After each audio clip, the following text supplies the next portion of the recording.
Anda kembali menyaksikan Fintech Week di CNBC Indonesia bersama saya, Syafina Nasyar.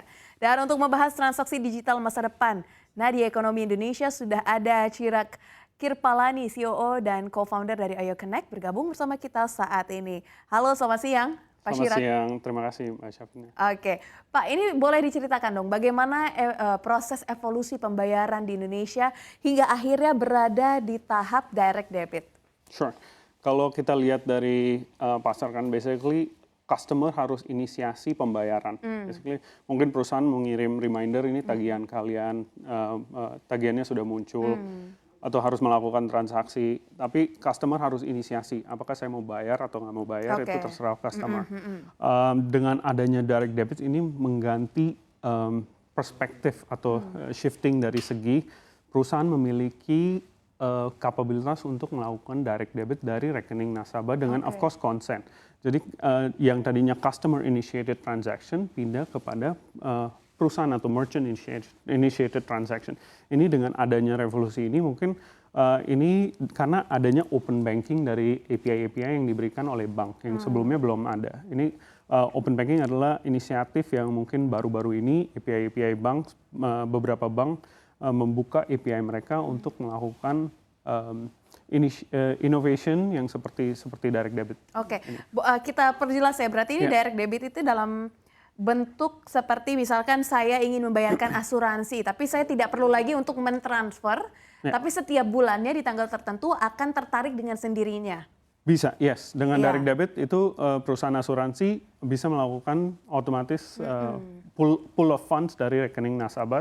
Tentunya dengan konsen yang diberikan oleh nasabah sendiri kepada pihak atau perusahaan tersebut. Oke, konsen itu berarti dalam bentuk izin memang. Yeah. Dan konsen itu memang official dengan bank. Jadi melalui interface yang kami buat, itu akan langsung melakukan account binding dengan bank tersebut. Bank memberikan OTP kepada nasabah untuk menginput bahwa ini ada account binding yang dilakukan dengan perusahaan tersebut. Oke, apa saja sih sebenarnya katakanlah 3 tren utama yang mendorong adopsi dari direct debit? Ada nggak sih study case-nya terkait hal ini? Ya, yang pertama basically karena adanya APIs bank yang sebelumnya belum ready, sekarang sudah ada. Jadi membuat opportunity di mana direct debit bisa dilakukan. Kita juga melihat banyak perusahaan seperti multi-finance, peer-to-peer lending. Kita melihat bahwa default rate mereka atau late payments, ada banyak nasabah yang mungkin membayarnya telat. Itu menjadi hal yang mungkin membantu karena adanya direct debit, sekarang mereka bisa menjadi pool of funds yang sebelumnya belum. Ya. Jadi kita melihat ada beberapa perspektif late dari segi konsumen juga mungkin mereka harus bayar late payments karena lupa bayar, telat bayar, mungkin kedepannya ada services yang di stop karena mungkin pembayarannya telat dan lain-lainnya. Mungkin sekarang dengan adanya direct debit ini akan sangat membantu dari pihak konsumen dan juga dari pihak perusahaan. Oke, ada nggak sih kesulitan dalam mengintegrasikan direct debit ini dengan sistem pembayaran yang sudah berlangsung di Indonesia sejauh ini? Ya.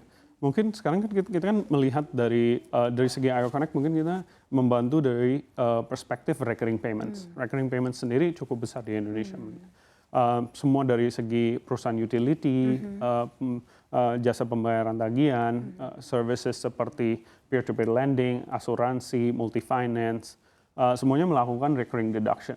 Tapi so far kita tidak, mereka harus rely kepada traditional channels, misalnya seperti nasabah bisa melakukan transaksi atau pembayaran melalui Indomaret, Alfamart, retail stores, e-commerce, marketplace, dan lain-lainnya. Itu juga kami sediakan dari Ayo Connect, actually sudah menyediakan jaringan tersebut karena mereka adalah perusahaan-perusahaan yang sudah bekerja sama dengan Ayo Connect.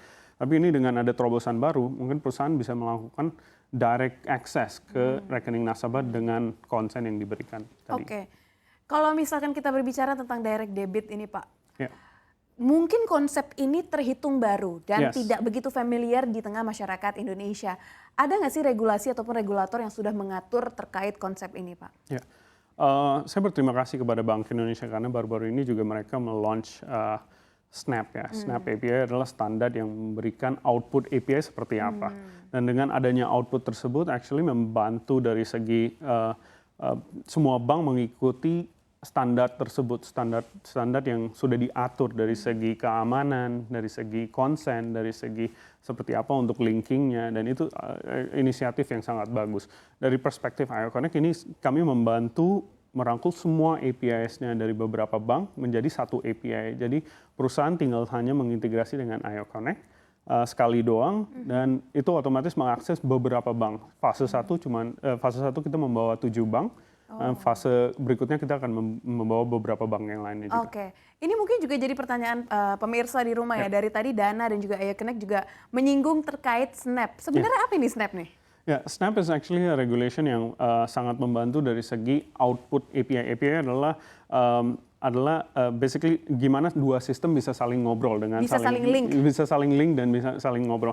Dengan adanya standar ini mungkin membantu sekali karena semua sistem ada satu komunikasi atau satu language ya. Kita ngomongnya satu bahasa. Jadi sistem juga memiliki satu bahasa. Satu bahasa tersebut terkontrol dari segi keamanan, dari segi standarisasi, dari segi outputnya seperti apa. Jadi mungkin parameter yang sebelum bank A mungkin memberikan parameter 1, 2, 3, mungkin bank B memberikan parameter 4, 5, 6, nggak terstandar. Dengan adanya Snap ini outputnya terstandarisasi. Jadi kita mengetahui ini integrasinya jauh lebih aman, jauh lebih cepat, dan jauh lebih terstruktur. Oke, nah ini yang menarik. Bagaimana memastikan bahwa direct debit ini aman? Tidak akan ada ekstra penarikan gitu di luar kendali kita. Ya, jadi sistem yang kita bangun juga dari segi kita memang terintegrasi secara direct dengan semua bank secara official. Jadi ini memang mengakses rekening nasabah dari perspektif bank. Satu, linkingnya kita memastikan bahwa linkingnya melalui bank dengan adanya konsen yang diberikan oleh end customer secara langsung melalui platform tersebut. Dari segi rekening sendiri kita juga memastikan semua platform ada limitnya.